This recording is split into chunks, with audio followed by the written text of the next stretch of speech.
in. Uh, oh, somebody started recording. Okay, thank you. So here we have our two remarkable practitioners who are not just seasoned coaches, but they are also using the entire gamut of different psychometric assessments. And please allow me to introduce them. We have Dia Kapoor Misra with us. Dia, if you can say hi to all. Hi, good afternoon, everyone.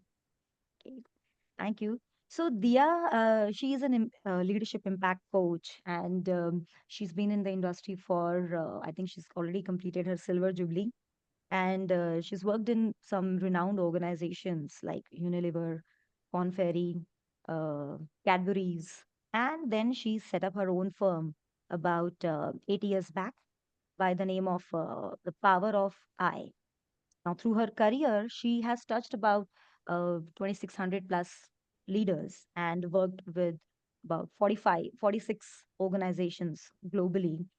Now, the Power of I, the firm that Dia runs, it has a leadership model, and they are the advocate and very passionate advisors in the space of diversity, equity, and inclusion. Dia also brings a unique head and a heart approach in enabling leaders and the organizations to thrive. Dia is also a published author in the MIT on innovation in teams, and she's currently working on her first book. So hopefully you will see her name again as an author here. With this, I would also like to introduce our second panelist, Shamli. Shamli, okay, thank you. So Shamli is a global facilitator and she's also a leadership coach. Again, with the silver jubilee in her hand. She is the founder of Sidman Learning Solutions, and because Shamli is also a dear friend, so the name Sidman is a combination of her two beautiful children.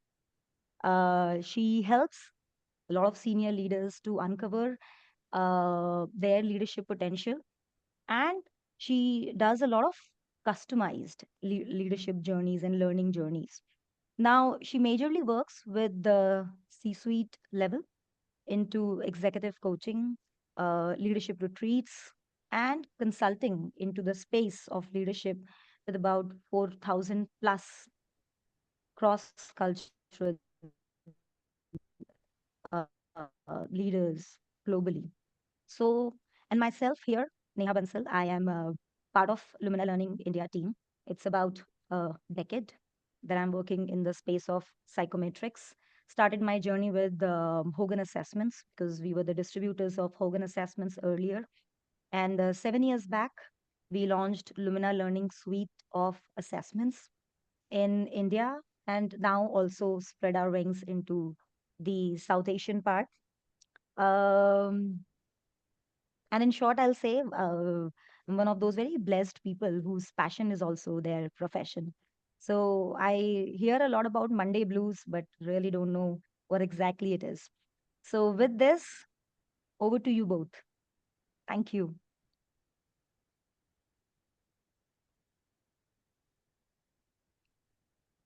So are you asking us a question, Neha, or how do we go about this? Yeah, we'll start that. Before that, I just forgot a very important point. I do have my colleague Sonam here. So, my request to all of you, if you have a question in hand, please type it in the chat box. Sonam will help us answer that. Otherwise, we have kept the last 10 minutes for the Q&A. So, I hope that is okay with everyone. And so, I'll start with my first question, and it is for both of you, Shamli and Dia. Generally speaking, what challenges you had faced, which led you starting to use any psychometrics? Shamili, should I jump in? Yeah, please go ahead. So, I think I'll start out with something which is very simple, and I see there's a lot of experience in the group that we have here. So I'm certain that all of you will resonate with what I'm going to say. Many of us work in the people space in different shapes and forms, and human beings are inherently very complex beings, right? And for me, the draw to psychometrics was essentially about trying to decipher and understand human beings better, and using tools that are available, using the power of science that is available to be able to understand human beings better and enable human beings to understand themselves better. The aim was to enable better decision making, whether for organizations or whether for leaders and individuals themselves along their professional and personal journeys. So I think that's very fundamental to why psychometrics and why I was personally drawn to psychometrics. But if you ask me, I think in the last 5 odd years, the need for psychometrics and the beauty of bringing psychometrics into human science and human behavior is even more because of the kind of change that we're experiencing. We all kind of talk about the VUCA world, and it's been, I think, written and done to death. There's a new term which is called the Bani world. If you haven't heard about it, I would suggest you Google it. It's very interesting. It's like VUCA, on steroids. But that's really what we've been experiencing since pre-COVID. A world that's very, very challenging because it's incomprehensible. And a lot of things are non-linear. So if we earlier thought that A would lead to B and B would lead to C, it doesn't work like that anymore, right? And we've experienced that in many ways, personally and professionally. Um, in a context like that, when organizations need to make decisions where there are very few precedents, so you can't say that this worked in the past and that's why we're going to reapply, the same model. But the context is so different that you actually need to make decisions on the fly and without very little past precedent to go by. In a situation like that, to have the power of psychometrics as an additional layer of perspective, I think brings a lot of value. There's no taking away from judgment. I think because we're talking about human beings, judgment and perspective and perceptions are an inherent part of decision making. And I don't think we can ever do away with that. I think that's the beauty of being human beings and working with human beings. But if we can combine that, which I call the art of human beings or the art of human behavior, if we can combine that art with the science that comes with psychometrics, I think that is a very, very powerful combination for organizations and for individuals. So for me, that's the context in which I would place psychometrics, not as a standalone, but to look at in combination, in conjunction with human judgment. That's very relatable, Dia, and I'm glad that you also elaborated on it, and especially, yeah, the change that keeps disrupting. That brings me to another question, Shamli, and if you could answer that for us. Given you are a certified practitioner in so many psychometric tools, how do you decide which tool to use, which psychometric assessment to use? What are some of the factors which determines your choice? Okay, so I do want to add in a little bit for the first question, and then I'll pick up your second Sure. one. I think the key challenge, the question that you asked, why we're using psychometrics, is misalignment. So I want to take you back to the year 2005, 2015. One of the leading organizations in the country had very ambitious plans to scale up their operations, become a market leader in infrastructure operations. A lot of capability development initiatives were done. So right from engaging the leading business school of the world, having classroom discussions on strategy change, unfortunately, the needle did not move. And then we really got down to what about those senior leaders was not shifting. So skills were being made, but what was not shifting? And as we did a particular psychometric tool, it really led to, well, change was coming in waves, building on what Dia was saying. Like a tsunami, the entire team was highly risk averse. They did not want to get into any kind of ideation or any kind of risk taking at a behavioral level. And when that's not happening, these are the thought leaders of the organization. The signals which are going in the organization are contrary. So in a nutshell, are we creating alignment? Right. I think so the use of psychometrics is to create alignment, number one. And if I want to create alignment, then how do I go about it? There are a couple of, maybe two or three things I would like to look at. One, what is the end result that I am and our clients are aiming at? Is it for team development? Are we looking at succession planning? Are we looking at a capability gap for a particular senior leader? Or is it for hiring purposes? So there are different objectives. Number two, what is the budget which the client is willing to pay? So for senior leadership teams, they might want to put maybe a 2x.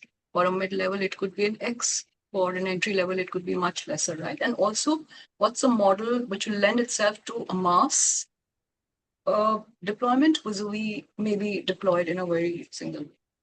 And the third element, I think, is how do you take it sustainable beyond the classroom? So I might come and do a great master class and people say, wow, we've got like an epiphany. So what after that? Right? So how is that model helping people think to both at an individual level and at an organizational level to tie into their competencies, tie into maybe the existing frameworks in a more cohesive way? So those are the three elements which make me look at what tool to deploy. I hope that answers your question. Oh, yes, yes, Shamli. And so I hear budget, the end objective, and is it sustainable long term beyond just 1 or 2 days of classrooms? What kind of long lasting impact it can have in the longer journey? And yes, thank you so much for answering it in a very structured way. It's easy also to understand. And it brings me to another question. And Dia, I know you work a lot in the OD segment. So, speaking of impact, where have you seen the biggest impact of psychometric assessments within the organizations? Sure.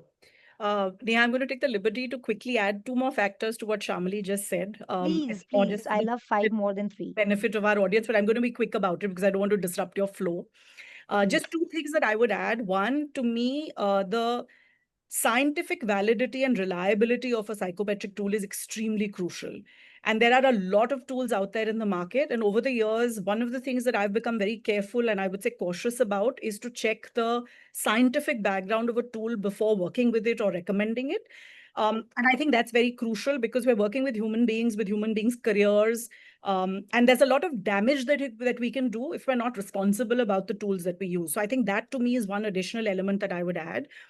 The other thing that I would say is the practicality of the tool at the user's end. You know, as OD practitioners, as coaches, sometimes a tool is our delight, right? It's beautiful, it's very complex, it feeds all our intellectual kind of, dreams that we want to, toy with something which is fascinating. I think what's very crucial to look at is to say when I then share that and when I use that tool and kind of take it to the organization and to leaders who are largely business leaders, how practically are they able to use the insights from it? And to me, that is very, very crucial again as a determinant for what tool to use. In addition, of course, to the wonderful aspects, the three aspects that Shamali brought out, which are very, very fundamental to choice of tool. So I just wanted to table that. Coming to the question that you just asked in terms of where I've seen the maximum impact, um, I look at problem solving as a consultant or as a coach at three levels.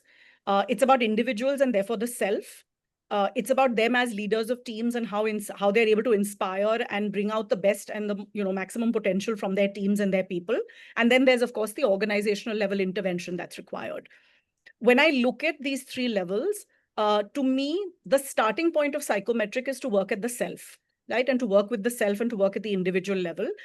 Because again, I think this has been written to death, but a good leader is first and foremost defined by being self-aware, right? The more self-aware a leader, the better they're likely to be at whatever else they need to do and whatever else comes their way. And psychometrics are a very powerful way of helping a leader understand themselves better. I've done a lot of work in that space, and that's one place where I've certainly seen, the impact and the power. But the second one that I will mention, and let me actually qualify that to say it's about understanding strengths and what comes to me naturally as an individual, and therefore what I can effortlessly bring to the table. but it's also about recognizing my blind spots. And my blind spots can be two kinds. There can be positives that I have, potential that I have that I haven't yet discovered, which I actually need to uncover to be able to enhance my impact as a leader. That's one kind of blind spot. The other kind of blind spot, of course, is, things that I do which may not be good for me or good for others around me, but I'm not realizing the impact that I'm having. So strengths and blind spots, uncovering and discovering those, and then being able to work with those, I think is the first most impactful way to use psychometrics. The second thing that I will say is that I've seen the beauty of using psychometrics to be able to bring different individuals together with complementary strengths. And that's an area that I do a lot of work in. My paper in the MIT Sloan Management Review is also around that. How do you actually use the power of both psychometrics and judgment to help individuals realize their strengths and then combine complementary strengths in unique ways to be able to spawn innovation in an organization? And that's the second place where I think there's tremendous leverage of psychometrics. Under leveraged so far, I think there's a lot more that we can do. Well, you do bring a great point, Dia, and I would say it's the first time, at least, I am hearing the two lens to blind spots. Till now, I was only aware about, things I don't do good. People see I am blinded towards it. But that's definitely my first learning from the webinar today. That sometimes I may do something good also, and I'm blinded towards it. At least my husband should know about that. So that's definitely there. I do have a small follow-up question from you, Dia, on that. You talked about impact at the individual level, the team level, and then organizational Yeah. as a whole.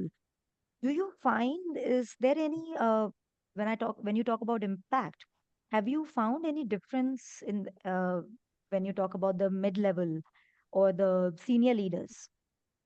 Okay. So I think psychometrics have the power to work at any level, right? Um, I've sometimes coached, I remember one coaching conversation with, a 49-year-old leader who actually broke down in the conversation and said, I'm feeling understood for the first time, but I wish someone had had this conversation with me when I was 25 years old and when I actually had the power to change. Right. So I think the earlier the better. The more self-aware we become earlier in our lives and in our journeys, the better it is. I've interestingly been using psychometrics with teenagers. So through my children's school, I've been doing some work with teenagers and helping them become more self-aware on their journey of, career decisions and choices and things like that. And I realized that the power of the psychometric tool, if used well, is pretty much cuts across age and level. But having said that, I think from an organizational point of view, the risks of non-performance are much higher at the more senior you become, right? And so there is far more, I would say, stake in the ground in investing in leadership development at more senior levels. So if it hasn't happened at an earlier level, I would say at least when leaders hit executive positions where they're managing large teams or managing businesses, where they not just impact themselves, but impact the careers and lives of many other people. Certainly at that stage, it's an investment that needs to be made. And that is something that I think a lot of organizations, thankfully, have kind of realized and woken up to. So a lot of usage is happening at the more senior levels where the propensity to invest is higher because the risks are higher. I would say the earlier that an organization can do it or an individual can invest in it for themselves, the better it is. Well, that actually brings me to another question, since the ideal situation if it is used at an early stage, and you did give a very nice example also, but at least using it at that level, because where the decision making lies, there the self awareness, I think, becomes even more critical.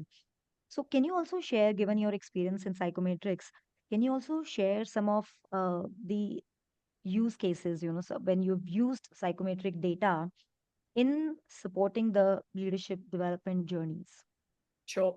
So, I mean, throughout my career, I think in all development journeys, there is always a diagnostic element that's needed at the beginning. And it's a very crucial phase because that's when you really understand the context and you understand the problem deeply before you try and solve it. And to me, psychometrics are a way of diagnostic, right? Diagnosing the problem at an organizational level, at a team level, or for the individual. Um, I've used psychometrics in coaching, so in one-on-one coaching very successfully, where it's a great way for an individual to pause and reflect on what they do well and where the opportunities for enhancement are. So that's one kind of use case. The other is, like I was saying, I've used it, in fact, in the last couple of years a lot with executive teams. And that's been very beautiful, because getting, say, 12 upheaval, and using psychometrics to help the leaders understand themselves first individually, then rolling it up to look at the team results as a whole, and therefore looking at what are the dynamics at play within the team, and how does that impact the way they decide, the way they work with each other, the way they collaborate, was very, very powerful a lens for them to start thinking about what they need to shift if they've got to cope with the upheaval that they're experiencing.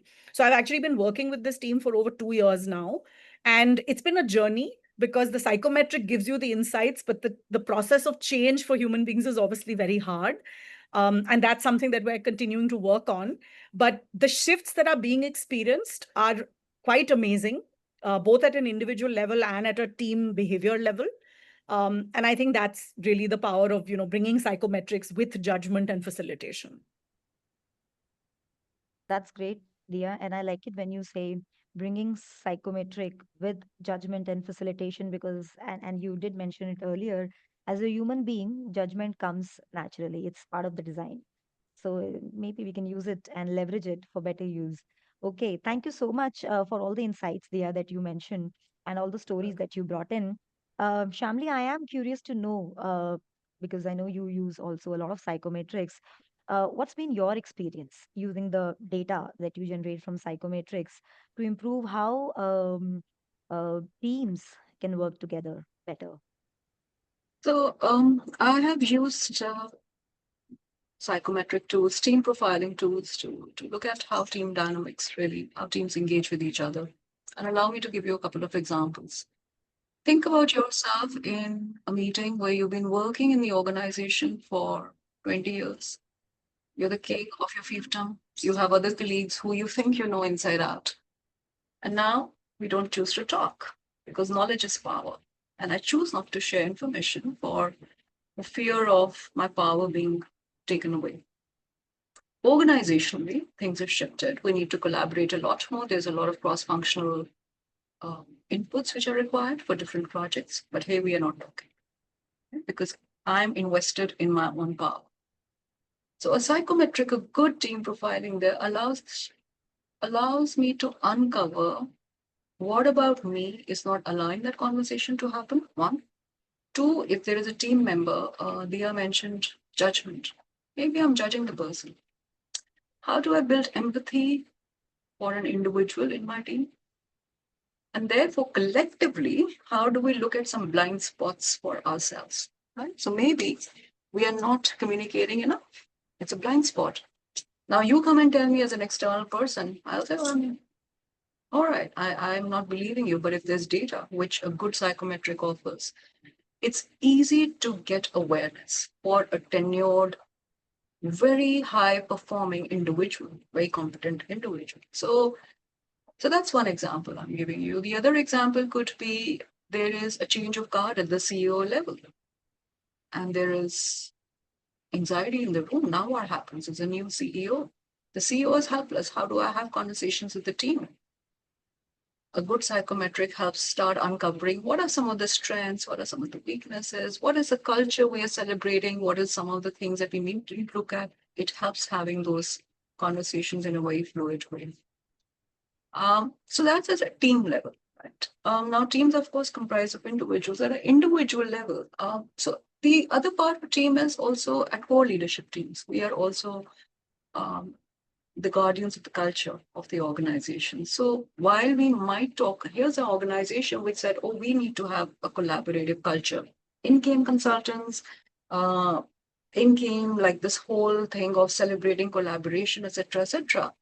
But when you started digging down the psychometric information, it's very interesting, Neha, because they are the guys who become prescriptive now. They are the ones who say it's my way or the highway. And then you're talking about collaboration as a culture. I mean, who's going to really listen to them, right? So it helps uncover many different elements of the strengths of a team. So celebrating the strengths of a team, what's the superpower, also the dysfunctions of a team, leading to some organizational culture building, if that's the need of the.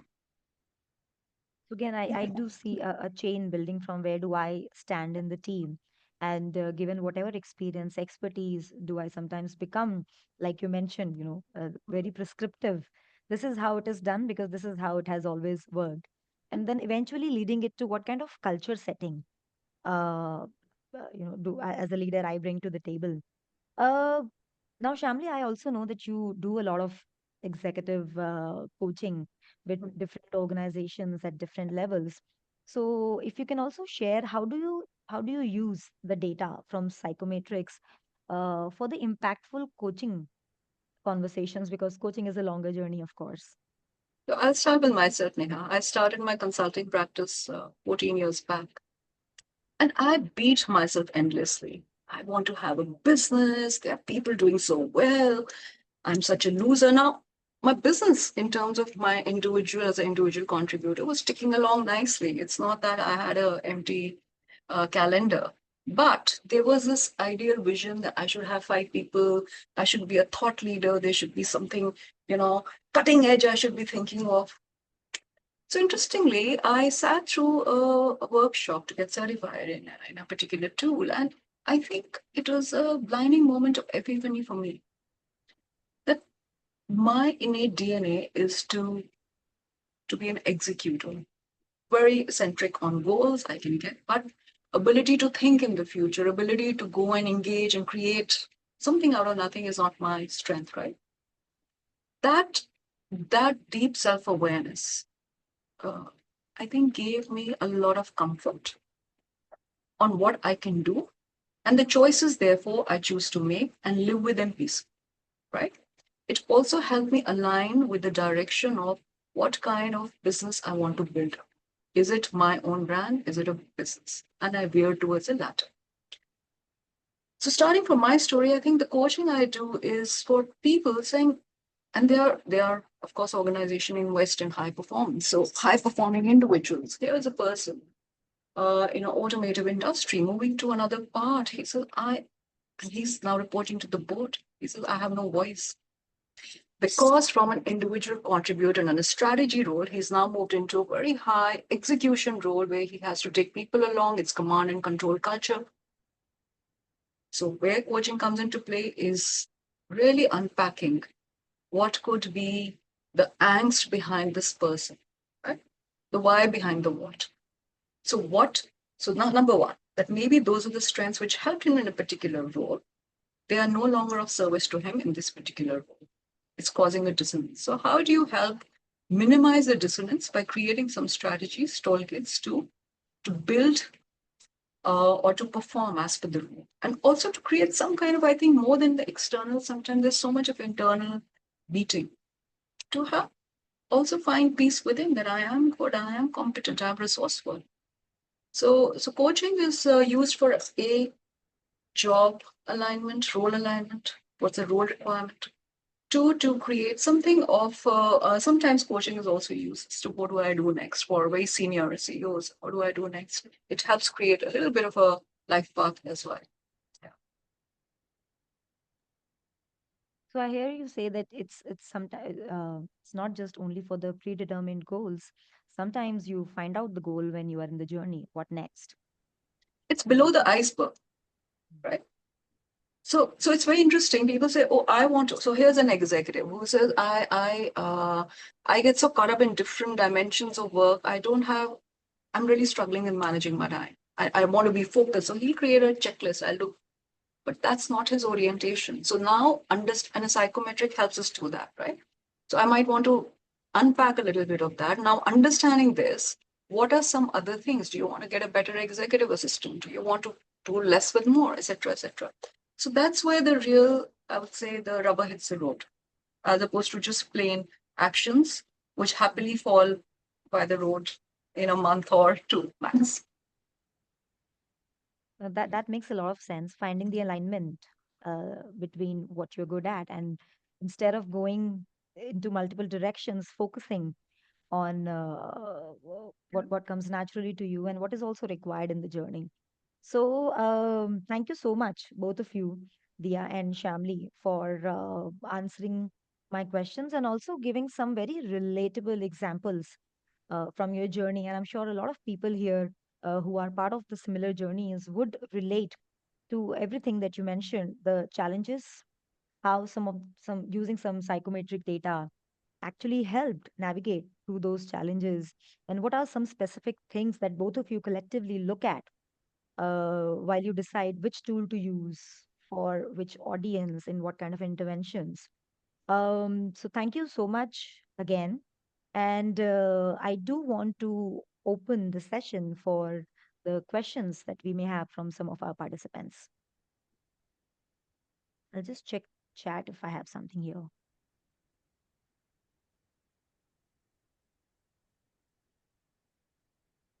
Okay, so if anyone would want to unmute and ask any questions, the floor is all yours.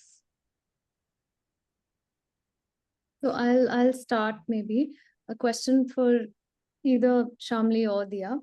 When you're coaching a leader and the leader is really keen to sort of, work on their self-awareness and sustain the change, but there are systemic forces at play which don't allow that.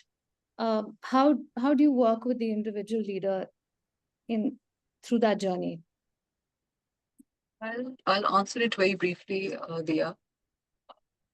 I think in this case, maybe the person, I'll give you an example. Here's a person hugely collaborative. He's now moved into uh, a new role within the organization where the culture is a bit very prescriptive and it's expected of him now to get into this very command kind of role, right? So he wants to still be collaborative, the external celebrate the command and control style. And in this case, I think what helps a person is built in internal resourcefulness to deal with things which are beyond the control and influence in a certain way. So manage the internal wear and tear to build circles of influence to help navigate that change in incremental ways. Uh, 3C, who could be the immediate line of command to uh, or immediate influence to help him or her be the echo chambers for the voice to be heard. So a couple of those ways that I can think of. And Dia, if you have anything else to add. No, I think beautifully said, Shamali. I mean, we all of us would ideally want to work in an ideal work environment, right, where the right things happen and all systems and processes are aligned and kind of well oiled, etc. But unfortunately, that's very far from reality in most organizations. And to me, I think a very important part of coaching is the context within which the leader operates. And as a coach, understanding that context and then helping the organization think through how he or she is going to navigate that context. What are going to be enablers, but equally, what are also going to be potential derailers externally in the context, and how the individual will need to overcome those and kind of work around those is a very important part of coaching. It isn't just about behavior change for the individual himself or herself, but actually overcoming a lot of these obstacles and creating a circle of influence and a kind of a vortex of change which can then spread over a period of time. So helping think through that and also understanding the context early on in the coaching journey so that that contextual understanding can be brought into the coaching conversations, I think is a very, very crucial aspect. In a lot of my coaching engagements, because I work with organizations, in an advisory capacity, and I also coach leaders in those organizations, the big plus point of that is that you can use organizational diagnostics to understand the organizational context and then also work with individuals. And so because that understanding, is at multiple levels, I think the ability to be able to help the leader is that much more enhanced because it's not a conversation in a vacuum, but it's a conversation taking consideration of that external context that the leader needs to operate within. Neha, we do have a lot of questions in the chat box. Yeah, I just saw that. And So thank you so much, Dia, for the question, and both Dia and Shamli for answers. We do have some questions, and I'd like to club actually the first two that came. So Pallavi is asking, how are these tools evolving with AI and digital platforms in place? And Anjani is asking, how do you use Lumina in a diversity workshop? Shamali, would you like to? So how are the tools evolving from an AI perspective? I'm afraid I don't have an answer to that. I do know there are some tools which are offering a lot of digitalization. For example, Lumina has a digital coach. It allows people to pick it up on go. So I'm not sure if that's the answer you're looking at. Um, if it's very specifically catering to the AI, I'm going to defer it to Neha, to you to answer.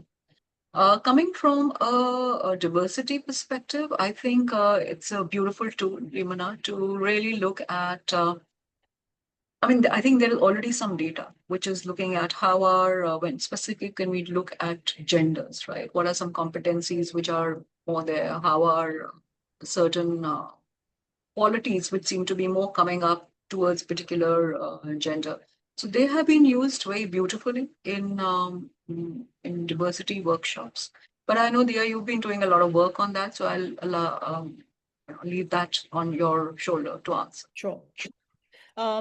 Just a quick insight on the AI piece. I think if you ask me, I think psychometrics are going to turn on their head in the next couple of years. I think the beauty of AI is that it generates insight and learns over a period of time, and with agentic learning, kind of growing by leaps and bounds. I think psychometric tools and the science of psychometrics is really going to have to work very hard to ensure that it still remains relevant and adding value, and is not overtaken therefore by AI tools that a lot of organizations will over a period of time say it's an easier way to for me to actually be able to understand problems, understand human beings, and all of that. So I think there is going to be a lot of change coming our way on the psychometric front.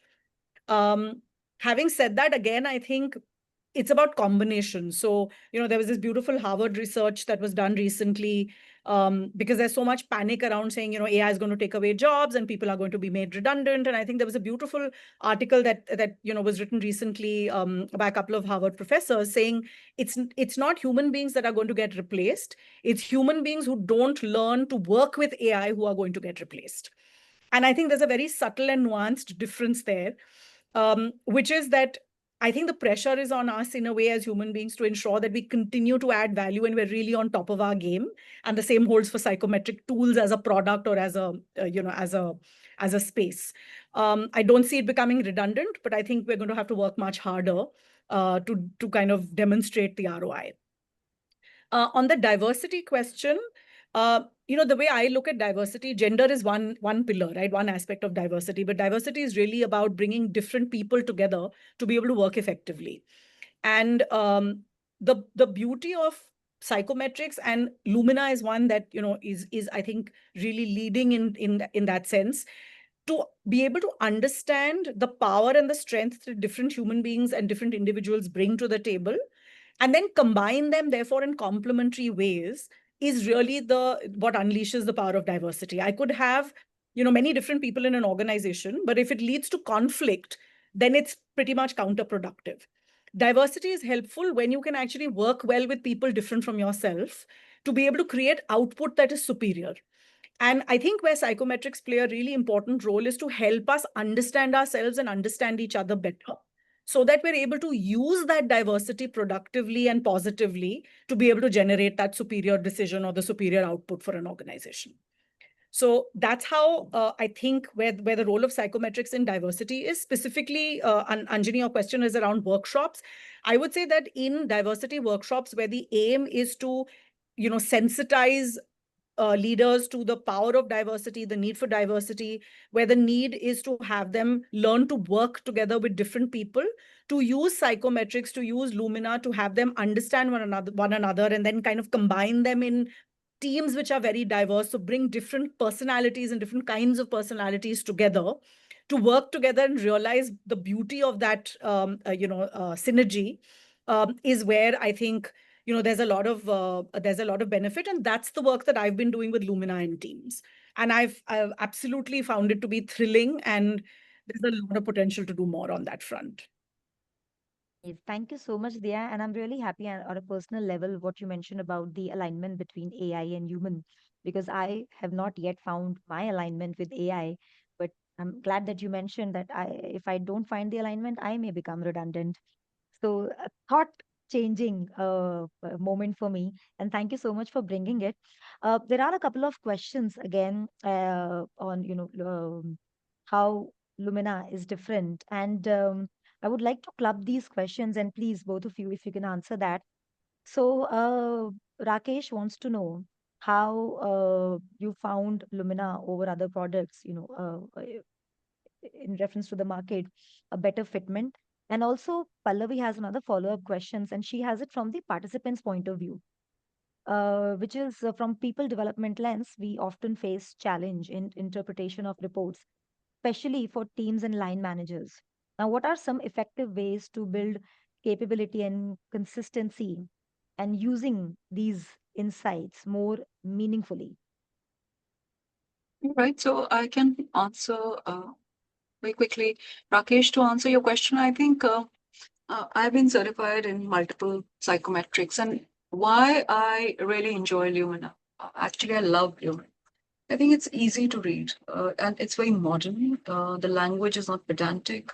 Um, Even if when I read it, I don't have to be a practitioner to understand. It's an easy assimilation of information which I can absorb very quickly.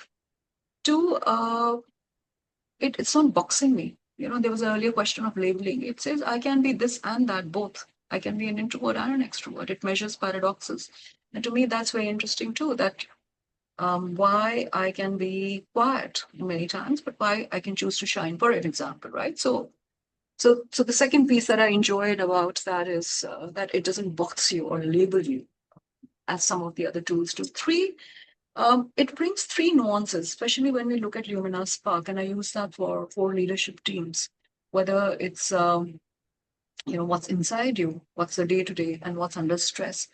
So one report clubs all that without using three reports or multiple reports uh, to look at them, so they're not speaking to each other. So the ease of application from one report, I think, is a big bang for the buck. Also, for the users.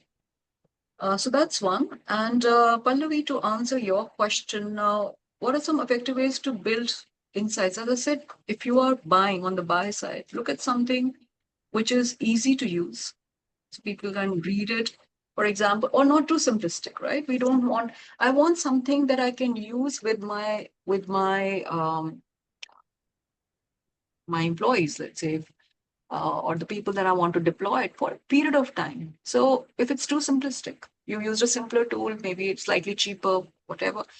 But I might not be able to use when they've graduated to upper middle level or middle level. Number one. Number two, is it a tool, a report which is so complicated that only a practitioner can decipher it? That doesn't make sense. Three, can the practitioner, whoever is doing it, can he help or she help you deconstruct it in terms of what are the internal competencies frameworks? Because as a people development manager, I would also like to have similar language that what are some competency gaps as opposed to the report gap. Can that be measured? And many organizations, the last point is many organizations. So let's say, for example, if somebody is doing Hogan or Illumina or MBTI, whatever, they might get one or two people within the organization certified in that. So those can also be deployed by certified practitioners internally in the organization and therefore minimize the costs of getting external resources. So that's my two bit to Rakesh and Pallavi to you. Yeah. Absolutely. I would plus one on, all Shamali said about the advantages of Lumina. I'll add only one other, which I think is also makes it a very beautiful tool for an organization, is the fact that it has solutions which can be used for different applications of talent management. So the fact that you can use the same frame of reference while hiring and selecting people, and then use the same frame of reference when you're looking at developing people, and use the same frame of reference when you want to do a 360 or, look at leadership development, or look at, the emotional quotient of people. I think the fact that it has a suite of tools which allow themselves to be lent to different applications of talent management makes it a very powerful plug and play to bring in into an organization. Because I mean, one of the things I think that I've been on the other side, I've managed HR and OD in organizations, and one of the things that as an HR leader you struggle with is the flavor of the month, right? Every few years, organizations bring in new tools, new language, new jargon, and business leaders push back and they struggle with it, saying, okay, now, new person, new tool. We do lots of assessments, but we do nothing with them. So if you can bring to the table a suite of tools which have longevity, where over a 10-year period, you can actually stay with the same suite of tools because you can use different applications for different aspects of talent management, I think that solves a lot of the HR, the CHRO's problem. So I think I would just add that to the points that Shamli made of applicability and ease of use and simplicity, and the fact that the language is not pedantic. The other thing I would just say is that a lot of because a lot of psychometric research still happens out of North America, a lot of other psychometric tools and the reports tend to be very American in their language. And that makes them very hard for people to relate to culturally when they're in different parts of the world. The other thing that I really like about Lumina is that the language is genuinely universal. So I think that's one of the reasons I found coaches and leaders from different parts of the world that I work with equally comfortable with reading and using a Lumina report. So that's on the first question. On the second one, Pallavi's question, I think Pallavi Shamali has covered it quite effectively. And I think two things I would just say. One is use a tool that is simple and which lends itself to practical application. That's the starting point. Don't tie yourself up in knots with tools which are very, very complex and therefore then are the starting point of the problem. And the other I would say is that it's a worthwhile investment to have champions within the organization actually get certified on some of these tools so that they're able to be the sort of voice within the organization as you roll out the results and hope to use the insights. Even though I'm a coach and a consultant like Shamali, I would say as an organization, do not create over dependence on an external consultant or a coach. Build the capability internally and supplement it with somebody from outside who brings an outside and objective view. True, true. And thank you so much for bringing that, Dia, because yes, it's important to have internal ambassadors also, because the product will ultimately reach the larger employees. Yeah. So, and I have a very interesting question from Geetika, and I know Geetika also had her hand raised and very patiently then typed her question in. So she's asking, um, do you think that the scores get affected with life-changing events, with like losing someone or getting someone in life? And so how does one account for these changes? They do change over a period of time, or if there is a cataclysmic event, some of your innate, it could be your day-to-day behaviors demonstrated might show a difference, or even the internal ones or under stress. So yes, that can happen. By and large, personalities are stable. So we say every 5 years is a good thumb rule to look at a tool. But in the meantime, if there has been a cataclysmic event and or you're part of an environment where there's a sustained behavioral outcome expected, you can show a change. Mm, Okay. Okay. I think that also partially answers Kavita's question, but if you can build more on it, she's asking for how many years a Lumina report is valid for development I initiatives. think Rahul has answered that 3 years or maybe 2.5, 3 years. Yeah. So if I may just add a slightly different perspective, just based on my own personal experience over the last couple of years, I think for years we've always believed that personality is stable, and to some extent it is, right? Because who we are inherently tends to remain stable over longer periods of time. I think there are two things that are changing that. One, of course, you talked about cataclysmic events or something which fundamentally changes your outlook on, on life and the way you see yourself. The loss of somebody very close to you, could be a very sort of difficult situation that you've been through, a hardship that you've been through. Some of those things do impact us at a deeper level. But I think the other thing that's shifting is that a lot of personality research happened at a time when the world was very stable, right? So the world remains stable for longer periods of time, and therefore the context and conditions in which human beings operated remained quite stable. And I think that's something which has shifted drastically compared to, say, 15 years or 20 years back. So I would argue that the duration for which this is a stable period has shifted compared to what it was earlier. And I'll just make draw a very simple parallel. I mean, in organizations, we used to make 5-year and 10-year plans earlier, right? Because we could pretty much assume that conditions would remain the same. Today, you make annual plans, and in fact, you revisit them, sort of on a monthly or a quarterly basis, because your variables, which are beyond your control, change so much more frequently.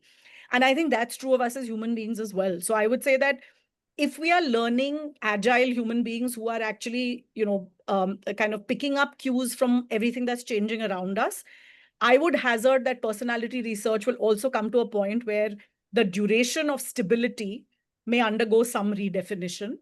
And psychometrics are a great way of actually recalibrating every few years to see where you are. And if you see shifts, I would say that's a really good thing, because it means that you're actually learning from experiences and learning from the environment, and evolving over a period of time. So whatever actions out of the self-awareness that you're putting, it's actually landing in the right direction. Yeah, that's a very good point to actually ponder upon, Dia, and thank you for bringing that. I have another question. What resistance do you face when you're proposing psychometrics, and how do you deal? How do you manage that resistance? Okay, Neha, I'll let you in a secret. I have yet to face a resistance. It's a question of if I understand the need of my client and if I'm able to propose a solution which offers the need without me making it salesy, then I have a ready-made thing which I'm pushing on you. Um, it's a buy. Right? So where sometimes resistance comes that we might find a product expensive. Can we look at a cheaper product? But not about the essentially, or if I'm proposing a particular psychometric, they say we've already gone through something recently, so we don't want to then invest. So those one or two areas, but there's still a work around that. But if I have seldom come across a case where there's a need which they think is being and they have not gone for it. Yeah, I will echo that. Shamli. I think the resistance comes in the, in the way one approaches it. If you don't sell a product to an organization, but you sell a solution, because you understand their need, you understand their problem, and you're trying to solve for that problem, and the psychometric is one element of that portfolio or that solution. Very rarely will an organization say, no, we don't want to do a psychometric, or we don't want to do this psychometric, right? The one case where I have had, conversations, and it's similar to what Shamli alluded to, is if they've already invested in a certain body of knowledge and, psychometric over the years, and their organization's comfortable with it and it's worked well for them, they've turned around and said, you know what, we don't want to now bring in a new, new language and a new tool in, which I think is absolutely practical and fair. And I think for external consultants and support like us, to me, one of the things I value about myself is the fact that I am actually tool agnostic. So I am not trying to sell a product or a tool to an organization. I'm there to solve a problem for them.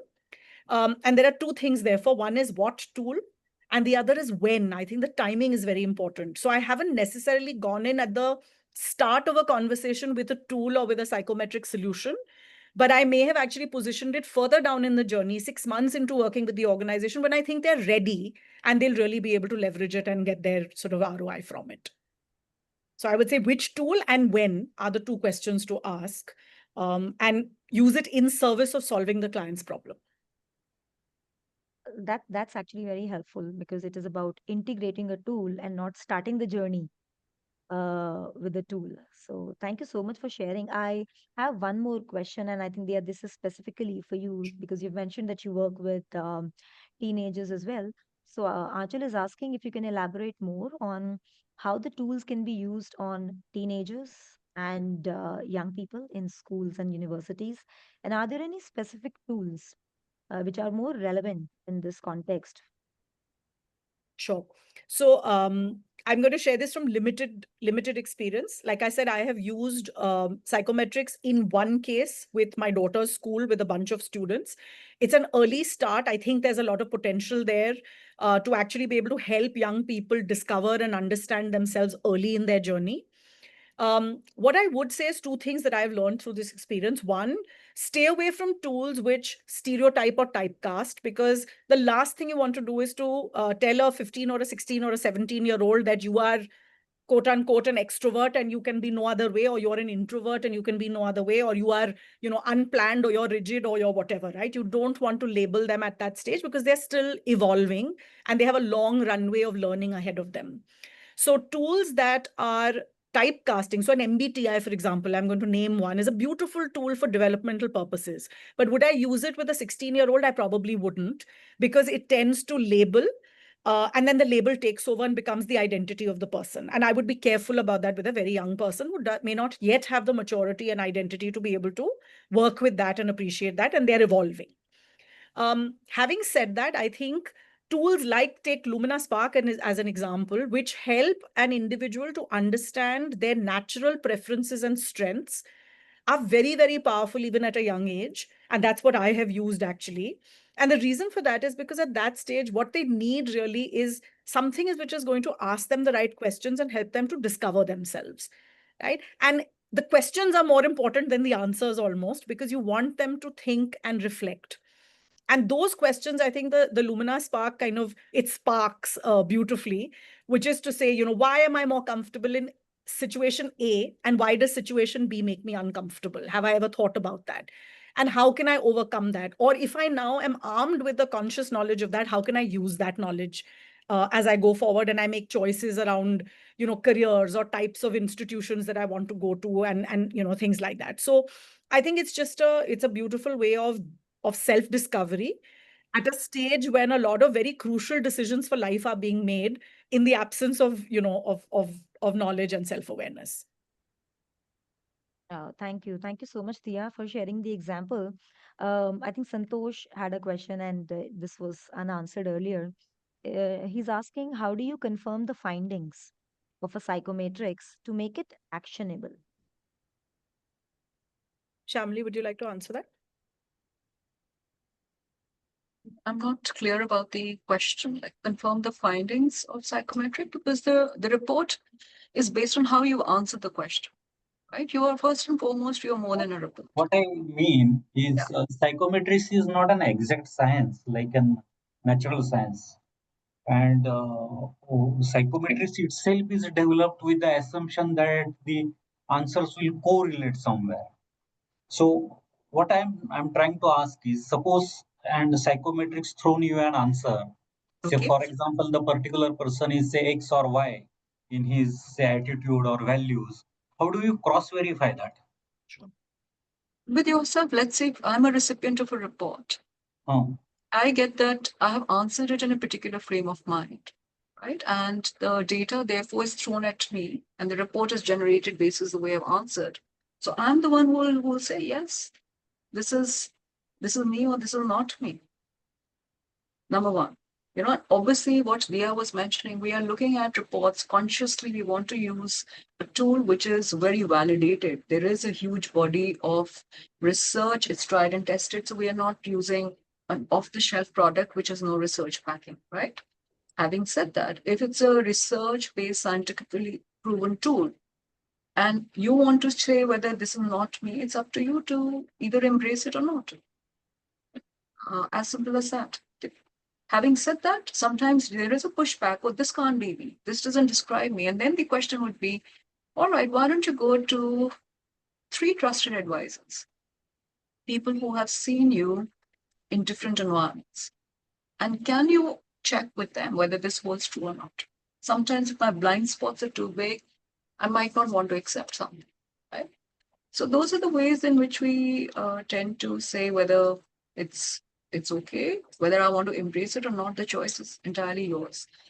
By and large, a psychometric would give you what could be strategies for improvement in communication, under working with the team, working with conflict, so on and so forth.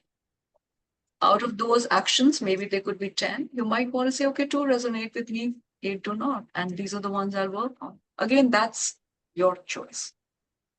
So that's how I would like to approach it. That's Yeah, true. I would say the choice of the psychometric is the first step, that I talked about earlier, and Shamali, just reinforced that. I think that if the psychometric to begin with is valid and reliable, the chance that you will get a high degree of pushback from a large number of people in the organization is minimized already. And in my experience, that's how it plays out. You will find 8 out of 10 people saying, you know what, this is a pretty apt description of me. If it's a self-assessed psychometric tool, then in any case, there is a certain amount of buy-in because I've answered the questions myself. So there is that additional element. As a coach, one of the things I do is that I also use 360 feedback along with psychometrics. And I find that combination to be very powerful because the psychometric is a great starting point for the individual to look at their own strengths and their own blind spots. And then seeking 360 feedback, which I usually do qualitatively as a coach, layers on an additional element of saying, how do others experience you and what's the impact that you're having on other people? And usually a good psychometric will kind of, align quite beautifully with what is emerging as headlines from the 360. So then you have a very powerful story for the individual on who they are, what their strengths are, what their blind spots are, and what's the impact that they're having on other people around them. Which gives you, I think, a lot to then work with as a coach to actually be able to help the person move forward. When I've used psychometrics in organizations for organizational intervention, there's the managerial judgment element that comes in as well. So if I have psychometric data on individuals and I'm going into a talent review conversation that I'm facilitating, there is also the leader's judgment of their experience of the individual over a period of time that is brought on the table. And again, it's about having multiple data points so that you're actually understanding that individual as a whole person and not looking at, spikes or just looking at one aspect of the person, and taking decisions, with a halo effect of either positive or negative. So there's, just that many more data points. Yeah, absolutely. Having a holistic view. Yeah. And not getting stuck at just one positive or one negative. That's a very, very good point. They are very valid. Thank you. And just one last question, and I'm sure this is going to be the favorite question for a lot of people. How have organizations calculated the ROI? So I don't look at ROI from a psychometric perspective because, as Dia was talking, I think it's a part of a larger solution. So when we're looking at a ROI, it is how is the solution I'm proposing helping move the business needs? How is it helping move the needle? And now that's calculated in different qualitative aspects, right? But specific to a psychometric calculating ROI, uh, I have had no experience of because I don't pitch it as a standalone product. Yeah, I would echo that as well. I think the starting point to say what's the problem you're trying to solve. So if my problem is attrition, for example, right? And I'm then looking at saying, okay, what is it that I need to do to stem attrition? And there's a solution that's being put in place, and the psychometric is one part of that solution. Then the ROI measurement needs to be on saying, okay, over a period of 2 years, has attrition come down, right? Or over a period of 18 months. For all consulting and coaching solutions, I usually do define metrics of success upfront. I co-design that and kind of create that with the client organization to say, how are we going to know that this is working? How are we going to know that this is successful over a period of time? We define that period of time and we define milestones and what we're going to look at, qualitative and quantitative. And that's for the solution as a whole, not for the psychometric specifically, because the psychometric is being used in service of solving a larger problem and it's part of a more holistic solution. But is there an ROI measurement that's possible on, talent management interventions? Absolutely. I think it's a misnomer that, this is all warm and fuzzy stuff and we can't really measure impact over time.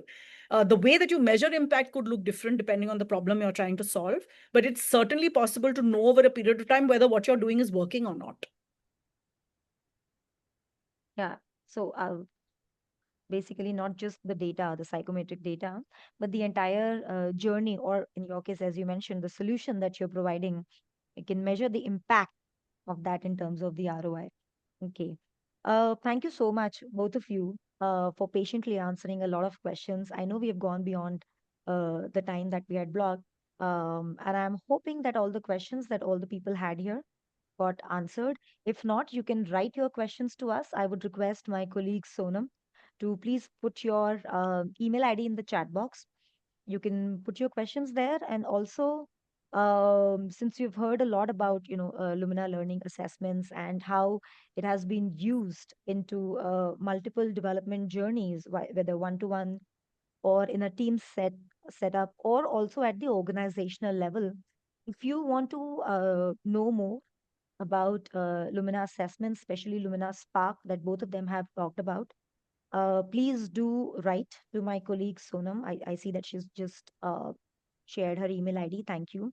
If you want to take the test for yourself, because yes, given you all are practitioners, we can send you a sample report and you'll be able to orient yourself to the tool. But in our experience, we have found out the best orientation happens when I see my own scores. So if you do want to that, you can definitely write to Sonam. She'll arrange that for you. And yep, thank you so much for joining in. It's the middle of the week. Thank you for taking time out from your busy schedules. And thank you again, Dia and Shamli, for helping in answering all the questions. And yes, I am looking forward to meeting you both very soon now. Not at all. Absolute pleasure. Thank you, Neha. Thank you. Thank you, everyone. Thank you. Bye bye.